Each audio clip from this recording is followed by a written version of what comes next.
Go All for it. right. So, hey everyone, happy Friday.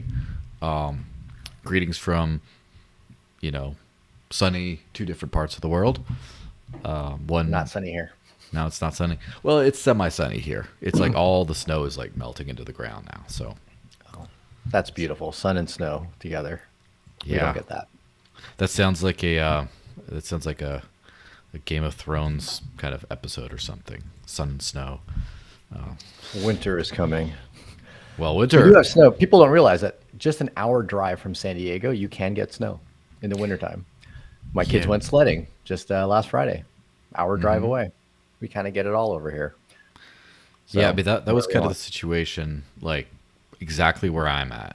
I could, well, without doxing, in a very short drive, I should say, I can be on the lake, in the mountain, Mountains, and the nice. ocean. Yeah. Like just like right around there. Just a lot of things. Yep. Yeah, we're talking about all these kind of cool things like the nicety of the weather and things like that because the digital finance world is a little rocky these days. Not the greatest day, we're chatting perfect timing right after one of the bigger dumps from yesterday, but nothing new. 10%. They say in crypto we don't wake up for less than 10x. Well, then you How shouldn't about wake up more for than? 10%. So then 10% you shouldn't be waking up for. But it still definitely has its impact, and it raises some eyebrows. It reminds people we are in a volatile industry. It's not for the faint of heart. Probably the faint of heart, just buy some of the biggest coins and hold on to them for a period of time. Not investment advice at all, but that's probably the easiest for the truly faint of heart. Yeah, admittedly, maybe don't even get involved. I hate to Yeah, say it, or absolutely. super tiny amount. Yeah, that's the thing that I think I kind of struggle with because a lot of people have asked me like, "Oh, you've been around for a while. I'd like to do some consulting. I'd like to," and I'm always like, "Yes." However, I just know in the back of my head people are going to ask for investment advice, which even if I like didn't have problem like there weren't like Yeah, problems with doing that, I have no idea what to advise people. And then I'm like, yeah, okay, well, let's do the whole referral thing. Let's see like who can I refer, who's an investment advisor, an actual licensed risk like investment advisor who knows about crypto who I can refer people to. And I'm like, well, nobody, nobody. So nobody. like that's the crazy thing about crypto is most people, not me, but most people are in it for investment purposes. Yeah, And mostly no one can tell them what to do. There's no answers out there, really. It's like it's all Dior, right? Do your own research. And it's like, okay, well, who has time for I mean, obviously do some, but like who has time to just become a crypto expert, like arguably both of us are? And then what do you buy? I don't know what to buy. I yeah. don't I buy wouldn't. things, I but wouldn't say that I'm an expert in what to buy. yeah. So the definition of a crypto expert is now a little vague. Expert in what? There's just so many angles of crypto that it's hard to be an expert in all of it. The what to buy is one I definitely don't claim to be an expert in. I've made a lot of poor decisions in that respect, as far as like not buying certain things and buying other things and whatnot. So I'm not a trader. And probably the one thing that we probably could do, Joel, is instead of being investment advisors, be advisors of where to look for your own research. Hey, check out these classifications of blog articles or outlets and informational hubs, and then from there make your own decision, as opposed to deciding for them. Just kind of like lead the horse to the water, that kind of thing, but don't force them to drink, right? And you show them even the different buckets that they could possibly drink from. But yeah, it's tough. Everyone wants that little bit of advice. Just tell me what to do in a world where, especially in our, you know, kind of demographic, the circles that we run in, Joel, it's all about don't tell me what to do, right? I don't do what I want to do. But at the same time, you have the average person that is new to crypto, just tell me what to do.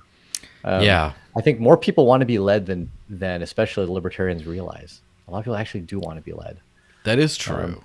There's a balance between two kind of I would say conflicting, but sometimes competing libertarian principles. No, One is absolutely. Yeah. self-reliance, which means Right. you just gotta do it all yourself. And then the other one is division of labor in a free market economy, in which case you shouldn't literally know anything except for the, well, you don't necessarily, but specialization and trusting those specialized people is a cornerstone of the free market world and all our Yeah. That's success. efficiency too. It Yeah. actually helps with efficiency.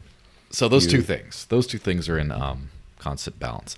So we're like Yep. 8 minutes into banter about here. Yeah. So might as well switch to the actual full thing and get Sure. going. Let's do Let me it. hit the intro. 3, 2, 1, go.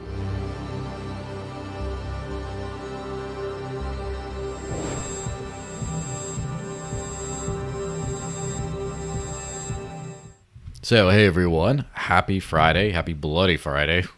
I'm joined by the one and only pollinator, Paul Puey from Edge, which is, in my personal opinion, the best multi-coin crypto wallet.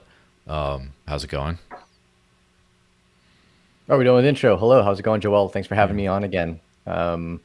It's not been too long of a time since the last time I was on, so Few thanks for months. inviting again. There's always new things to talk about, and Yeah. always happy to hear kind of your take on what are the exciting new topics to help cover in this crypto space. Yeah. Well, it's always good to have, I try to have people on who are either just regular old fun time chat people, which you're definitely part of that group, but also people that have something meaningful to bring to the table. And as far as perspective and like market dumps and stuff, which there's a certain amount of that we'll have to talk about today, but that's not really interesting to me as far as just like, whoa, what's the price going to do from here? But like the where it all fits in. Like I Yeah. feeling that during this speculative, mostly speculative crypto phase we're in right now, or the last 15 years basically, but whatever, this big speculative phase, there's a lot of like utility that gets pushed by the wayside a little bit. And then I feel like there's people kind of like us who are still focused on the utility. They're trying to, I guess, be there for when the utility part really hits. Really hits exactly. Yeah, and so we're just kind of like seeing the non-util, like maybe the drama of the day, but seeing that through the lens of someone who has an eye on the final prize, which is financial Yeah, freedom yeah. for the whole world. Right. And I think when we met, we were fresh into the transition from our previous app Airbits into Edge. And that kind of was our transition from raw utility into speculative app, like an app that helps people on the speculation side for better or worse. And I didn't want to make that transition, but I realized that, we have a business to take care of, and we also want to deliver what people are looking for at the time that they're looking for it. I am ecstatic about the era of utility, no question about it. I want to wipe out all the current payment methods that we see in the world and the other currencies and just consistently be using crypto. But the time isn't now yet.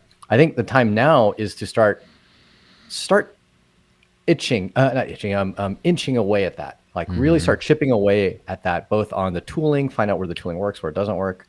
Yeah, But there's you actually can't just go and mess it up a bunch. a thread I did You know? yesterday on that tooling, which let's see if we can get to that one in the I know end. you're really good. So one thing I've really appreciated about you, Joel, me almost like talking about you a little bit here is you go and honest and fairly try the tooling, right? For better or worse, no matter how Usually for controversial. worse. For worse, usually for worse, exactly. Which is the proof that we're not ready to go and just onboard everybody onto this new digital economy. But you give it a fair shot for better or worse, no matter how controversial, how shitty someone will say it is, or how great someone will say it is. You just like, all right, I'm going to give it a try because I am a crypto user, and I want to see what the future will look and feel like. And we need people like you, right, to give it that honest criticism, to realize that, hey, where do we need to fix things? Where are we going in the right direction? Where are we going in the wrong direction?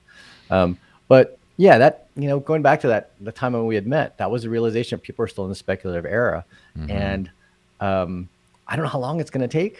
I'm not entirely sure. I know we will get there. I have no question about it. We will get there, but it's going to take a bit. It's going to take a bit, Yeah. and I'm hoping it doesn't require governments to completely fall, right? Where they completely fall, and it's a rebuild. And in that rebuild, well, why use dollars and euros? We just use crypto.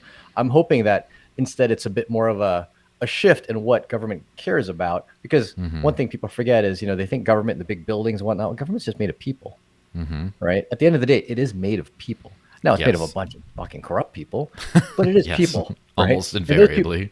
yeah, it was a very, but it does shift, and as I've said, I think on your show before, crypto is a neutral technology. You can do good things, you can do bad things with it, and at invariable at some point in time, even if government shifts and new corrupt people enter, there is still something for them in crypto. There's still something for them to like. Yeah. Good people and well-meaning people have things to gain in crypto. I hate to say it, but corrupt people have things to gain from crypto. And so I think over time, as that shift happens, and these new people come in, they'll see the light. But I don't know when that'll happen.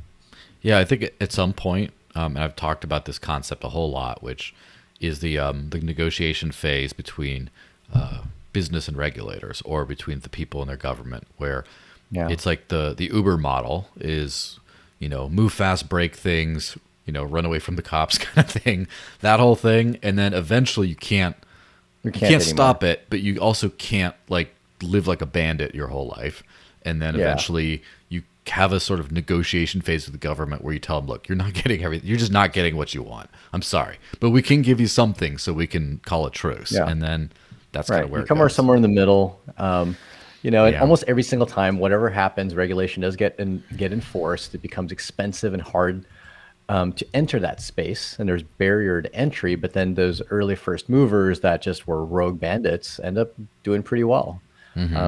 This is kind of proven true time and time again in different technologies. Uber's just being kind of one of the latest. In a way, crypto fit that mold as well. Some of the early movers, the companies now that we think of as the most highly compliant companies, were total Wild West cowboys in the early days. And then you get shapeshift kind of going back to the roots a little bit. And then you have some of them end up going back to the roots if they can. Some of them end up just sticking with being regulatory compliant because the rules change, and they help craft the rules. And especially for those that aren't as ideologically strong, they craft the rules such that it's really hard for any competitors to come in. And that becomes the argument, like, hey, we want regulatory clarity. We want clarity. We want to know what we'll be able to do. No, you don't. You want it such that it is possible for you to continue to operate and very, very hard for someone else to come in. Yes. And both of operate those on the things same are level. True. Yeah. Both of those things are true. Well, let's hit on these yeah. couple stories, because a lot of what we're saying is great context for Related. that stuff. So first, Silicon Valley Bank shut down by California regulator. Yeah. The FDIC stated that as the receiver, it had immediately transferred all insured deposits of Silicon Valley Bank to the newly created Deposit Insurance National Bank of Santa Clara. And so, the interesting thing about this thing is down here they have the they have like a video of customers lining up outside the Silicon Valley Bank at its Menlo Park, California branch. Menlo Park is actually where I was born. So this is like Really? right wow, there. You're a Californian by birth. Listen, Oh boy. what is forgive all the listeners, huh? Yeah, Californian by birth, Granite Stater by heart, insane person by choice. I don't know, whatever you want to call it. But I guess the point is, so SVB, big bank collapse. We don't hear a lot about bank collapses these days, right? We don't. We hear about the too big to fail, right? The last time I think the masses heard about a bank collapse was 2008. Well, that was a huge bank. Now these are these are relatively small banks, Silicon Valley Bank, and I know that we'll be covering like Silvergate soon. And they're relatively small banks. And of course, when you don't have as much liquidity, it's a lot easier to have a bank run. And that effectively is what can, and to my understanding, has happened. Now, I've followed a few tweet threads on more precisely what happened with SVB. And admittedly, a lot of that is so nuanced and a bit speculative that I don't know what exactly to believe. But if you think about it, any bank, if they're doing quote unquote their ironic right thing, by definition of what they are and what regulators have given them the permission to do, they are lending deposits. Yeah. And so they technically do not have all the money necessary to make all customers whole should people then go and withdraw money. And if a certain percentage of that, and sometimes as low as 5%, go and withdraw the funds, then there's nothing left to withdraw. And so that is the banking model. What ironically is what we're giving FTX a hard time doing is a fully legitimate model for banking. Yeah. So That's the really weird thing. And uh, the thing about that makes it kind of weird is it's like, I mean, what FTX really did was they did that. First off, they screwed it up. No, everyone cares if you screw it up. I mean, if you get away with it, no one cares. Kind of. Well, not really. But also, well, it wasn't understood that that's what was happening. You know? people don't even understand that with banks. People Yeah. don't understand what banks are actually doing with their money. Yeah. And many Well. people don't know that the bank doesn't actually hold the money, that they lend it out and you can't actually pull it out. Many people just don't understand that. And why don't they understand that? So that's the key thing, is how is it that so many people are blind to how banks actually operate, and that you cannot, not that you cannot, but we as a mass cannot withdraw our money from them. It's primarily because they are large enough. And here's the key thing, and this is the thing that crypto needs, is that we are dependent on them enough, right? There aren't enough Joel Valenzuelas out in the world that say, no, I don't need a bank, right? There's So a many few. of us do need, there's a few, but there aren't enough is the key Yeah. thing. And so since there aren't enough of those people, many of us will say, no, I'm going to leave my money there. I'm going to leave at least enough money there to keep the bank solvent, because I need to use it to pay this bill and that bill, and I've got a loan that I've got to transfer funds to and whatnot. Once you give, ironically, what's the key? Not 4-letter word, but 6-letter word, utility, 7-letter word that we were talking about, is once you give an entity and its system utility, it's much harder to pull out of that system, right? It's really hard to pull out. If it doesn't have utility, it's just like, let's leave it there because convenient. That's what it is. Of course. Then you can transfer, right? Then liquidity becomes very liquid. The banking system has a stickiness that keeps the funds there, and the bigger the bank, the stickier it is. Case in point, why the big five are so popular, and why are they so hard to take? Like, why is it so hard for them to fail?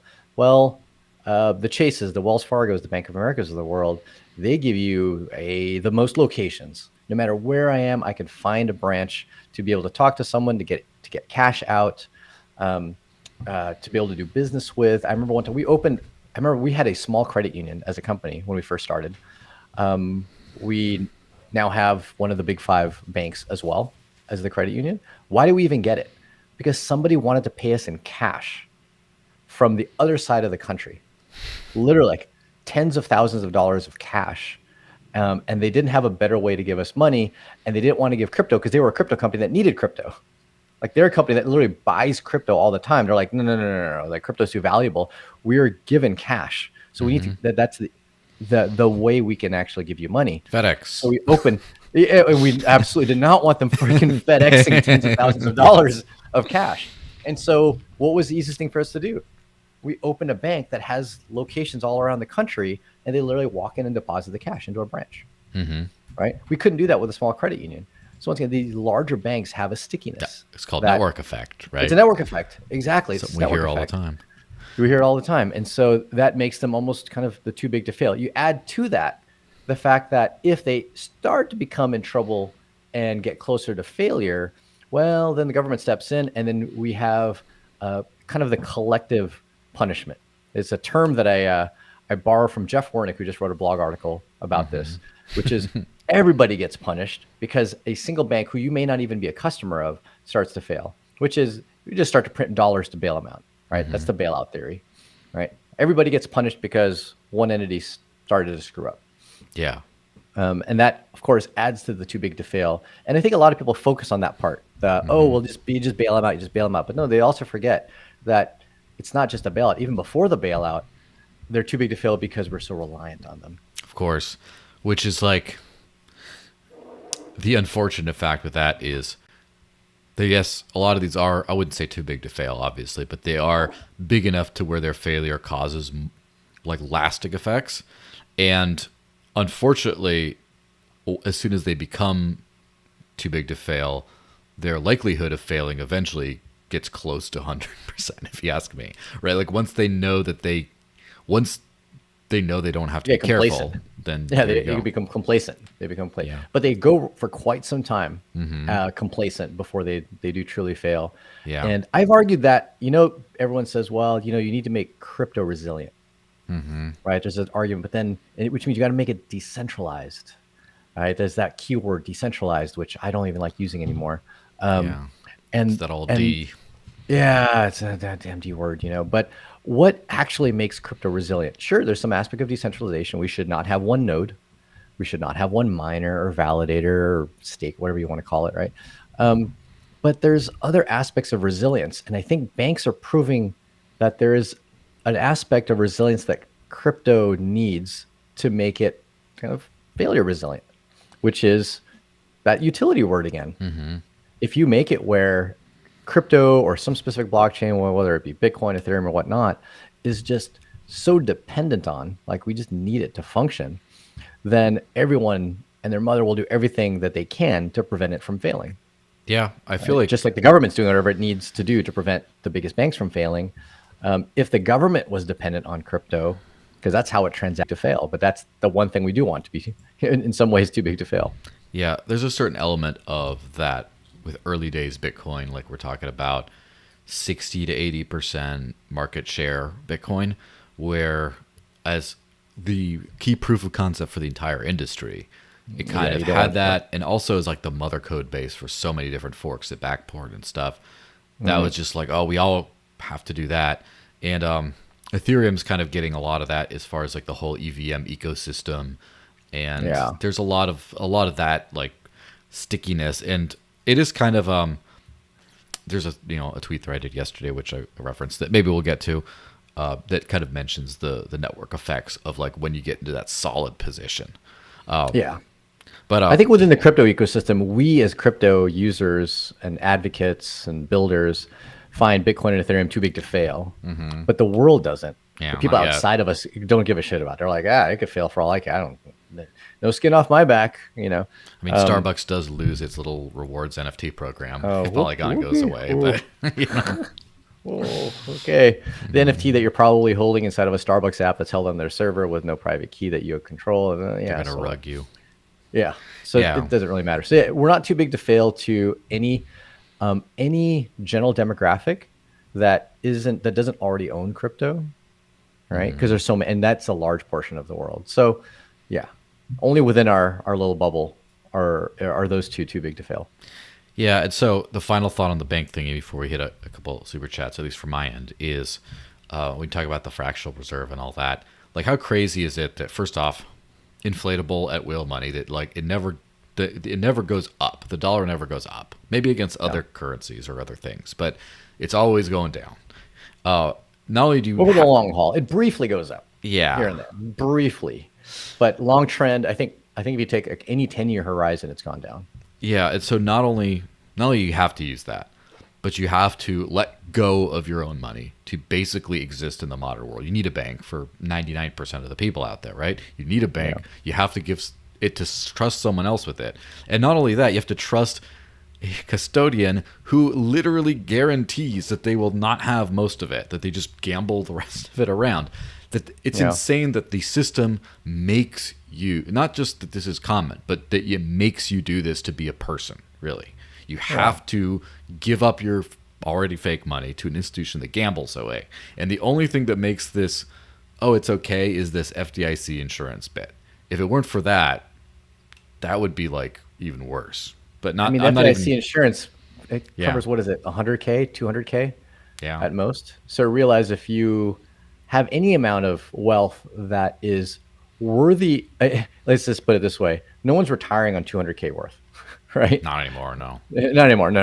Okay. And so if you have any amount of money that is an amount that you could retire on in the United States, in pretty much any city in the United States, then that amount is not insured inside of a bank.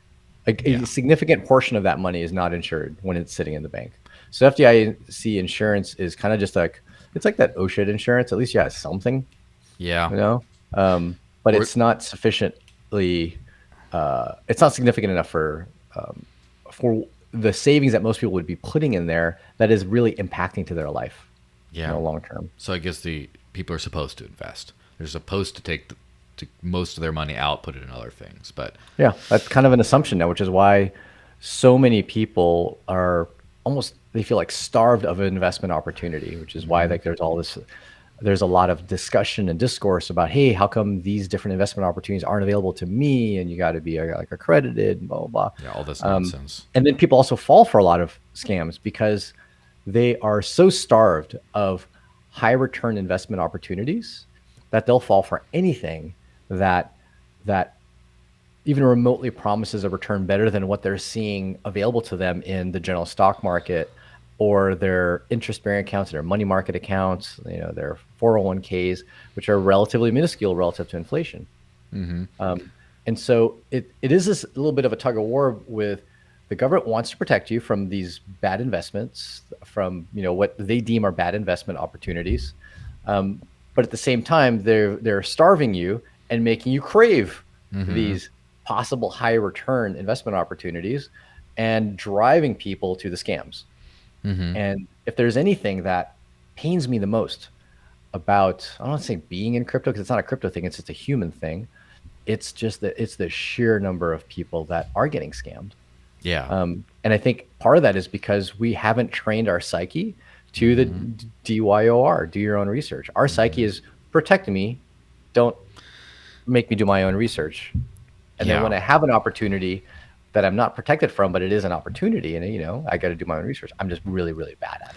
And for like another just level of that, I think a lot of stuff with like FTX collapses and stuff like that is because people are conditioned to implicitly trust the safety of institutions. Just give it, as long as there's a shiny account that looks like a bank to put in, it's safe. That's kind of hardwired in people's brains, I think. And it is. And this FTX thing is starting to sound and feel a whole lot more like admittedly an insanely genius strategic move by, I don't know exactly who, but likely people in political power, because the way the chess pieces fell is almost too good to be true from the viewpoint of government wanting to squash crypto.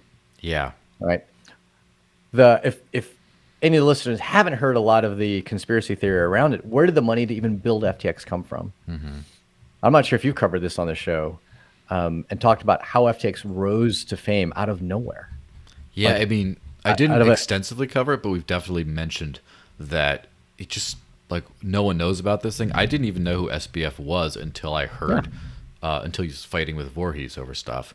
And just like, I didn't realize it was the biggest thing in the world, Yeah, sure, he's an MIT grad, but, thousands of people graduate from MIT. Sure, it's a hard school to get into and whatnot. And his parents were teachers. Teachers don't just suddenly have, billions of dollars to fund and create a company out of nowhere.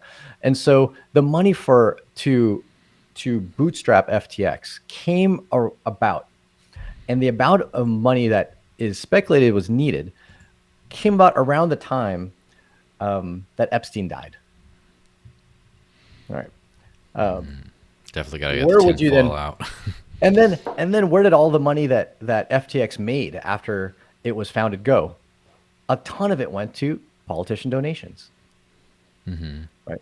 To, ironically, the politicians that didn't really care a whole lot about crypto. And if you listen to SBF himself, did he really care much about crypto? No, just did he care about any of the ideology? He just want to make money, right? Any of the ideology behind it? Almost none of it. It seems like he was just simply a puzzle piece, a pawn in this chess match. And by then collapsing FTX, by having it collapse, what do you then do? You take out all, the banks that were associated to, i.e. Silvergate, and you create a narrative that fits so perfectly well against crypto, which is, oh, you get associated with cryptocurrency, you're going to get burned. When is it the association with cryptocurrency, or is it in many ways the banking model? Because if you simply just had people withdraw money from your bank, the bank can still operate. It's when you're fractional reserve, which is the banking model, that you can no longer operate. So it creates this amazing narrative for the anti-crypto kind of cohort, and it all pinned itself onto what could be an actual ploy to create this narrative from the very beginning. If this was all strategized, in a way, it was genius from that viewpoint. But obviously unfortunate for those of us that are trying to drive crypto adoption and the proper narrative. Yeah. because now they're questioning the banks that haven't had any touch with it, and they're now discouraging a lot of other banks. And now it's choke point 2.0, and they can point to FTX as why they shouldn't be associating with any crypto companies. Yeah, I kind of think personally that it's more of an opportunist thing from there. Just my gut feeling, right, is just Yeah. that FTX was two things. One, a very convenient kind of like money laundering operation for the powerful because it's the crypto's a little wild west. No one really looks too closely into it. So like, oh, might as well do that. And then just second, rose to power because of buying off all the right people, and they just thought, oh, sure, we'll support this guy because he's our guy in that ecosystem. So if he needs us, he needs us to play ball, and we can use him as like the crypto Judas. And they probably just went like that. And then when this guy ended up being an absolute lunatic and just destroyed everything, they're like, well, we'll take that too. We'll take that gift. We'll take that now. opportunity as well. Yeah. Well, let me hit the super chat thingy. First off, Onetime had some interesting comments about. He just said fractional reserve equals insolvent, which is Kind of true. sort of true. Yeah, and also that bailouts reward misbehavior. Also, You kind can of say that. true. Oh, true. I mean, as long as if there was only some kind of like solid punishment to have gotten bailed out, like solid punishment, like someone goes to jail, massive fines, fees for X number of years, something like that. But I have not heard of such a thing for any banks that have gotten bailed out. So you're right. It's just incentive to misbehave. Yeah, absolutely.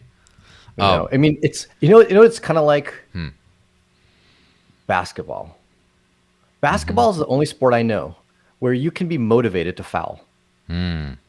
Right? I mean, I could be wrong. Someone out there, super chat, whatnot. Name another sport where a foul could do you more positive than negative. Well, I mean, with soccer, faking a foul is a big thing, but that's a different faking thing. a foul, of course, faking a foul. They do that in basketball, like and Hockey? whatnot too. But like faking a foul in hockey, when you get a man down situation where you're 5-on-4, there's no good. There's no good situation of having like a 5-on-4. And so by and large, the foul and the penalty is always worse than what you get from committing the foul. Except for basketball, where it's like, oh, the guy's about to shoot a 2-pointer, a super easy 2-pointer. Let me just grab him and throw him onto the ground. Well, now he has to actually try to shoot 2 shots in a row to even equal what he would have gotten almost for nothing, right? That's the banking sector, right? It's like, let me just screw up because the penalty, it might not be as bad. Yeah. Right? And most of the time, it's not as bad as what I could have gained. And we hear stories of banks that are penalized more than the revenue they make from, like, say, money laundering. So then why not just do it again? Pay the penalty again. Yeah, it's so Great Wolf had another question in the super chat and also sent something on the coin tree about Edge specifically. Sure. Well, this one is the first one. It's kind of a couple questions, but anyway, the first one, of course, is he said recently Edge Wallet has a site snafu with leaking private keys in the log. Yeah. It would be great if Paul could touch on that, just kind of like Absolutely. the TLDR on that thingy. For sure. Actually, almost reached out. I was thinking about reaching out to you, Joel, to cover this and say, hey, we're about to have this announcement. Would you like me to be on the show to kind of like cover and just be fully transparent about everything that's going on about it? I mean, the timing is good enough, right? Yeah, no, it is. And so I figured this would be something to talk about. So, I mean, heck, it's admittedly I'll call it the first to second biggest black eye in our company's history. The first one was literally us partnering with a custodial service, which is something we never wanted to do. Customers asked for it. But anyway, and that was less of our fault, but our fault for even choosing to do so. But yeah, the leaking of private keys, absolute human error. It's one that I remember when Slope, the wallet for Solana, was found to be leaking private keys. And I think theirs was very severe in the sense that literally you launch the app, it's streaming private keys to their server, right?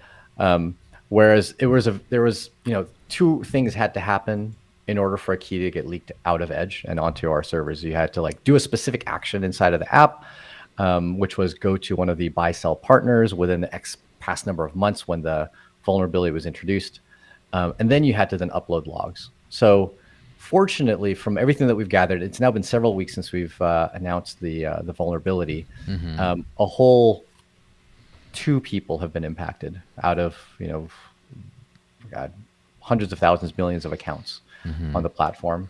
So fortunately, it seems like this is a very isolated and low impact vulnerability. Some people were even surprised that we like publicly reported it, but we're like, no, this is Wow. okay. No, we're going to mention it because we want to make sure everyone absolutely takes care of their account to make sure that there's no chance that they're going to be impacted by this if they take care of it right away. And admittedly, for a couple of weeks, that's all we focused on is hardening the security so that this just absolutely could not happen again. And so we hardened it both inside of the app as well as inside the app where keys are kind of moved around in order to do signatures. Hardened it at the point where logs are written to disk, and then hardened it on our log server as well.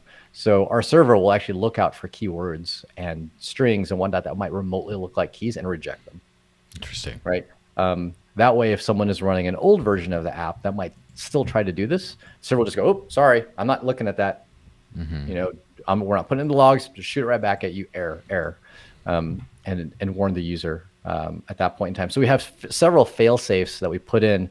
We dropped everything to put in all these fail safes, update the app immediately, respond as quickly as we could, to make sure that everything is patched up. And now we've actually put probably 50% of our ongoing focus over the next 6 months to hardening, not just to make this specific incident impossible, but to even harden against things that are much more targeted even against us, not just human scripts internally in Edge. We want to make those impossible, but also if a user were to get malware on the device that could try to look at memory and scan for private keys, we're hardening against that.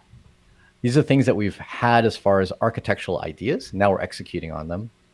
And we want to start, treating those keys almost like a little mini hardware wallet inside of the app. And we have an architecture to do so. And now it's like actually implementing the final steps of that. So we do care dearly about security. We took this one very, very seriously, within the company. And I think so far the response has been generally positive. I was actually surprised. For me, I think, people say you're the hardest on yourself, and I think we were pretty hard on ourselves. But I was pleasantly surprised that we had a lot of positive response from people that said, "Oh, we really appreciate what you guys did when you discovered what happened and the transparency involved in that." And plus, we're an open source app. We have to be pretty transparent. You can see everything that happened, and we put out the lines of code. Like we put literally pointers to the lines of code that were fixed and where the issues were. So that people can at least have faith. Hey, okay, boom, this is patched up. For those that are technical enough, they can go in and see whether or not there are any other issues. Which we obviously invite anyone to try to do that. And we'll give. I can't disclose exactly how much because it depends on the severity, but we'll give bounties to people that do find any issues. That's always available. But yeah, it's something that we're not trying to hide that this happened. If anything, we're trying to let people know about it so that they can act on it. And then just do everything in our power going forward to make sure that not only this doesn't happen again, but things that are even more nuanced and more difficult type of vulnerabilities to be exploited, even those don't happen. Well, speaking of nuance and Edge, a couple of follow-up questions that are less related to this specifically. They kind of popped up in the CoinTree thing, but yeah, just wanted to pick Paul's edge on some technical questions on Edge while he's on. Does Edge has a way to custom to let me start that over. My brain's all mush today. Edge has a way to configure a custom block book indexer for a wallet/coin. But what does Edge use by default when that is not set? How does Edge pull the transaction info for the wallet for non-private UTXO coins? And then the second question is, how does Edge handle Monero in this regard? Does it have a custom block indexer? How does Edge know what Monero transactions a wallet has? That's quite technical stuff because I understood most of it, but not everything. Yeah, so I think I can answer those two pretty easily. So the first one for non-Monero. So for assets other than Monero, we use, generally speaking, open, sometimes some commercial APIs, open nodes and commercial APIs. All right. Some stuff, I mean, we run a lot of assets. We couldn't run the infrastructure for all of those. We'd go broke. There's just way too many assets. Of So course. we do have to outsource some of that. We run a few nodes. Like first, I don't remember exactly which assets, but we run just a small number of nodes with like Blockbook APIs on them. But a vast majority are commercial APIs slash some open nodes out on the network. For Monero specifically, we do use the MyMonero API. That's a commercial API. Just like I mentioned, some other APIs are commercial APIs. Monero's is a commercial API, and there is, and I've been very public about this. There is a privacy compromise in using the MyMonero API, and I'll happily explain it so you guys can choose whether or not you want to continue using Edge through the MyMonero API or try to use a different option. But the MyMonero API, and I think this is solvable in the future. This privacy leak is solvable in the future, especially with Monero's V16 hard fork. It just hasn't been implemented yet. But in order to know which transactions are yours, normally you would have to stream blocks through your phone or your wallet device, and your private keys would have to decrypt transactions and see if they are yours. So that is a very intense, let's say, a bandwidth and computing intense process, which some wallet apps do. And you'll notice that it can take a while to synchronize your wallet. That's what we do for Zcash and Pirate Chain. We literally stream these what are called compact blocks. They're like smaller versions of blocks. Stream those through the phone, and using zero knowledge proof fancy cryptography, it can detect whether or not there is a transaction in a block. And if a block has one of your transactions, it downloads that block and then decrypts it. So that's the most private way, right? In the sense that you're not leaking out any information as to what is your transaction and what is in that transaction. For MyMonero, though, there is this thing called a view key, right? This is legendary view key. How bad is it that you leak this view key or not leak this view key? So this view key is one of the keys that's generated by your master private key in Monero. That's given to the MyMonero API servers, and that allows them to determine which transactions are yours, where you have either received or spent money. However, it doesn't give out all the information about the transaction, and this is where I think the privacy to utility compromise is actually a good one. What it does know is for a transaction, this is where it gets a little technical. You might have to know about a bit about UTXO currencies, is it knows the amounts of the outputs of a transaction. All right. The view key will allow the server to know for your specific outputs. It'll know what the outputs are and the amounts of those outputs, but it won't know the inputs. And so I'm recalling this off the top of my mind. If anybody knows that I'm saying the wrong thing, please holler, put a little comment here. But this is my understanding from conversations with the MyMonero team. Hopefully I didn't flip it around, inputs versus outputs. So the reason why that isn't necessarily a huge privacy compromise is when you spend Monero, you generate outputs, but you also generate outputs that go back to you, right? These are change outputs. And the server can't denote which one's which. Okay. It can't tell that this output went to somebody and this output is changed back to you. So it doesn't actually know how much you spent. Not only that, but it doesn't actually know where the money went. It doesn't know what address the money went to. And it doesn't know the address that the money came from, right? So the view key, once again, it says these TXIDs affect you in some way, shape, or form. So the server does know that these TXIDs do affect you.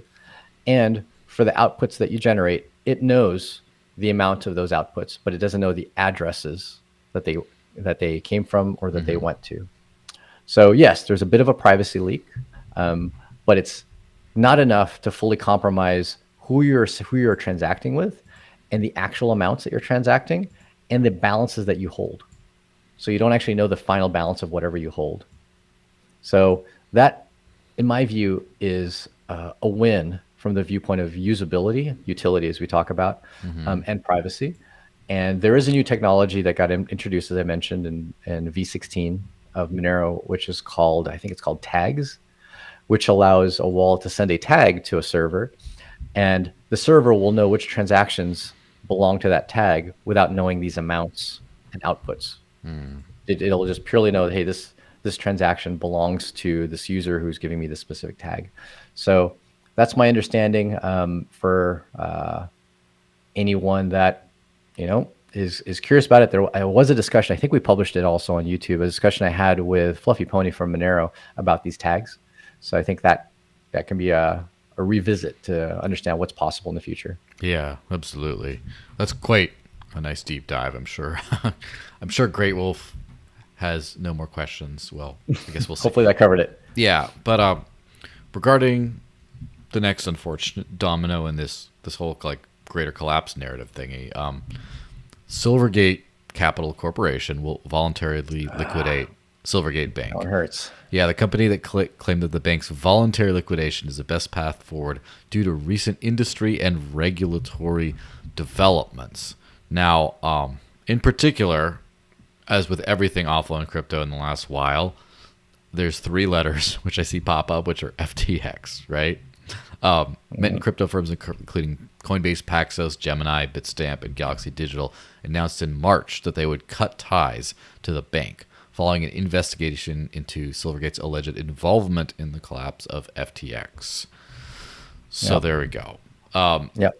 So it seems like, based on, I guess, the market's reaction, of course, but also just individual people I've heard mentioning this, that this isn't just another bank failure type thing, that this seems to have really just kind of hit a lot of people, a lot of crypto businesses.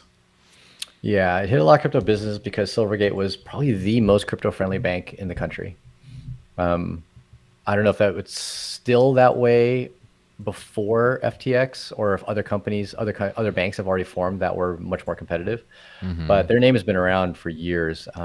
I have a lot to thank for Silvergate. A little bit of a backstory: when our company was called Airbits, and we were we launched the first equity crowdfund for a U.S. company where people could invest using Bitcoin. This was in 2016 through equity crowdfunding platform called WeFunder, which is still around today. And they were pro Bitcoin. They wanted to do this, but they couldn't figure out how to put the pieces together. And we connected them with BitPay to accept the Bitcoin so that people anywhere in the world could actually invest. At the time, equity crowdfunding from around the world would literally require a paper check to get mailed. Wow.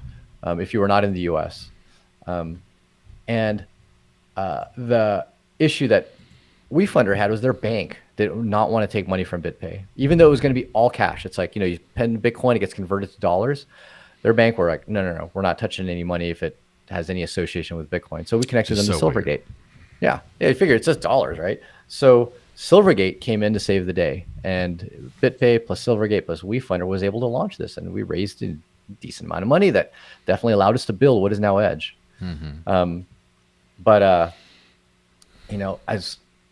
that's why I've got that close tie to Silvergate. Plus, they're kind of in our hometown. They're in La Jolla, which is one of the cities right next to San Diego. It's the San Diego County area. So I've known Alan Lane for years, since about like 2016. Ben Reynolds, who's their president. And so this one hits home. This was definitely not news that I wanted to hear, but I could see why, because once again, the banking model is a fractional reserve model.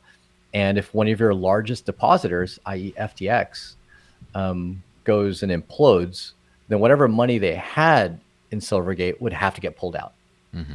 And once you hear of a relatively small bank, and they were in the billions of dollars in deposits, which, billion sounds big, but in the grand scheme of things, in the grand scheme of things, you need to be in the hundreds of billions, if not trillions. Grand scheme of things, it doesn't compare. But they're, I think, in the couple billion in deposits. But if one of your largest depositors goes and implodes, and they've got and you hear about that as someone that's using the bank, and you hear that they are that one of their depositors is imploding, the first thing you think of is, well, that depositor is going to have all their funds frozen and withdrawn, because that's going to have to get issued out to all the creditors and whatnot, right? Investors and whatnot. And so there goes a whole bunch of liquidity sitting in the bank. Well, then you start asking yourself, if you're like the Geminis, the Krakens, the whoever else that was using them. Do we want to lose our stuff too? Yeah, do we want to lose our stuff? Is there going to be enough liquidity left in the bank such that we'd be able to get our money out? Yeah. Right? So it's a race. It's the bank run problem. And I don't want to be the last one left with money, credit. It's not really money. It's a debt owed to me that can't be fulfilled. And so when all these other companies pull their money out, Silvergate gets to the point where, we may not have enough liquidity, so let's just fold, right? And I think they're doing the right thing in that sense, and that no one's losing any money, right? They're just simply winding down to prevent that from happening. And so that's a very honorable thing that they're doing, but it just makes for such terrible news. And of course, that's probably what's affecting the market right now. And it's making people feel like, oh, great, how are crypto companies going to get bank accounts? Because there's choke point 2.0 coming around where they're trying to get banks to stop banking crypto companies. And one of the most friendly crypto banks is effectively folding. So yeah, there's not a lot of good to come out of this. You could try to spin it, well, yeah, it's the banking model's fault. And as I think we talked about at the very beginning, yes, but unfortunately, a lot of crypto infrastructure right now still needs banks as much as we'd like to get away from. Yeah, that's where it gets a little, I should say, interesting as far as the implications of this. Obviously, the short-term implications are, oh yeah, all those partners and companies that everyone has to use to, or not, don't have to, but everyone does use to get crypto, to use it more effectively, all that stuff is going under some hardship, right? And there might be some services that either go under or just have to stop offering a specific service or something as a result of this. Right. I guess we'll see what happens. It's still like really early in this. That was like what, yesterday or something? It was like really recent, or a couple days ago. Yeah, Silvergate a few days ago. Now, clearly, we are still using some services that continue to operate that can take, ACH wire payments in and out. So there are still other banks out there, right? Yeah. This is one of the biggest names in the crypto-friendly banking space, and so I think it hits home harder than some other banks that might be more nuanced that you haven't really heard of. But know that, it's kind of like FTX being one of the big names in the crypto exchange world. Silvergate, one of the biggest names, but they're not a name that people that consumers know. They're a name that a lot of the Bitcoin businesses, the crypto businesses, do know about. So they're more of a B2B play. Yeah, absolutely.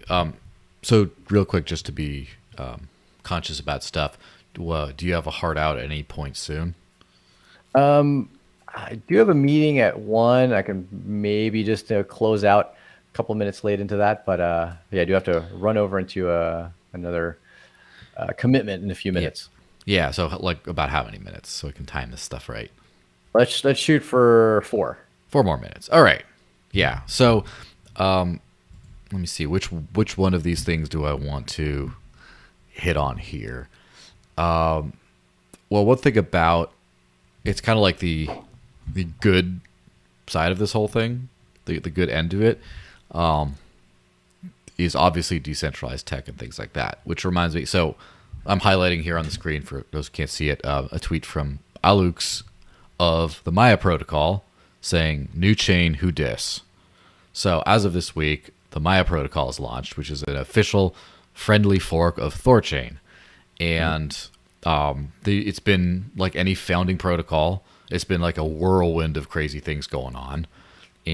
But success. And this is kind of it kind of struck me, and some page I like highlight a whole lot is just the Thor Wallet apps buy page.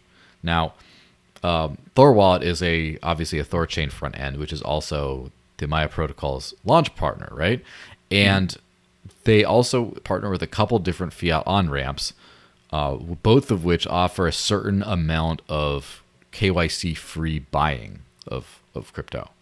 And so, like all this, banking partner stuff, all this large custodial risk, all that kind of stuff, it seems like a lot of this is moving over into the, on fire, I guess, in a good way, DEX and, decentralized, like the DeFi space.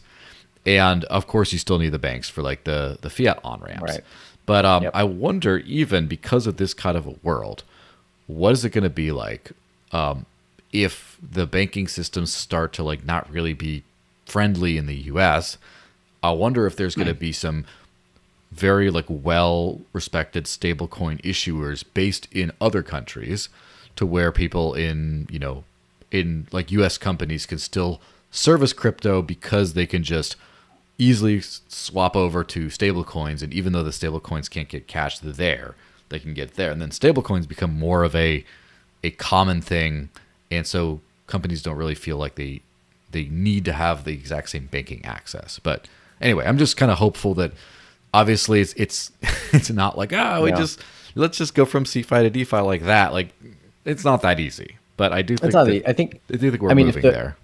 I mean, stable coins to me are the banking system currently, the way we use stable coins, right? That's just dollars in a bank, but they're just a great payment method for the existing banking system. Way better than ACH and wire transfers and whatnot, but they are just a payment method. That's the thing is people forget they're not a currency. I think it becomes somewhat of a currency if we're able to launch algorithmic stable coins at scale. Right. And while DAI's done decently well, it's held its peg, it just isn't as broadly supported in DeFi applications and on and off ramps and whatnot. But I do think that it is probably the best Trojan horse for crypto adoption. And I'll leave with, given the little time I've got left, I'll leave with a little leak of something we're about to launch in like about a week or two, where unfortunately not for you, Joel, but people in one of the Latin American countries will literally be able to pay 95 to 99% of the merchants, anything you pay for, everything from school bills to cup of coffee to rent to buying airplane tickets, whatnot, they'll be able to pay 99% of their merchants using a stable coin instantly, like in 15 seconds. So you'll be able to in Edge go directly from Edge to a fiat payment request, like in a pre-existing fiat payment system in 15 seconds. No KYC. No KYC at all. So stablecoin then becomes your bank account. It becomes your banking system. You'll not need the banking system of that country that we're about to support, and you'll just be able to pay. And since most stablecoins are dollar based, which is the one that we're going to be supporting, you obviously being in a Latin American country, you don't have to hold what potentially is a much more inflating currency. And what we're now doing is we're onboarding a whole bunch of people into a self-custody, wallet solution where you can hold crypto.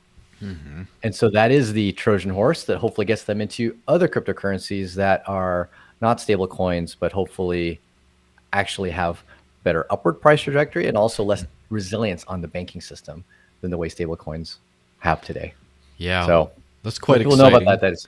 Yeah, can't wait to announce that. That's coming in really hot. We're testing it right now. It's looking great. I wish we could have it here in the U.S., but unfortunately not. Yeah, we're gonna be okay. We can talk about that at time. All right, is that your parting shill? That might have to be my parting shill. So it's somewhat related to what you said. You reminded me of it, at the same time. But yeah, I'm all out of time. Got to bounce out. Where do people follow you in Edge and stuff? Edge.app, probably the easiest place. And I think from there you can find my Twitter, which is a little bit harder. Pollinator with 2 L's, blah, blah, blah. Anyway, so yeah, Edge.app. I started Edge.app. From there you can find anything and everything about us, where you can reach us on all the different socials and email support. And I do ask people, if you have any issues, concerns, comments, feedback about Edge, find us through Edge.app and any of those channels. Do not search for Edge in like Telegram or WhatsApp. There are scammers galore all over the internet, Facebook, whatnot. Start from the website, Edge.app. We got a beautiful, easy domain. And then outward from there. Like, those are the official channels that you can use to reach out to us, knowing that it's us and not some random scammer. Absolutely. Thanks for being on, Paul. Bye-bye, everyone. Happy Friday. Happy weekend. See you guys around.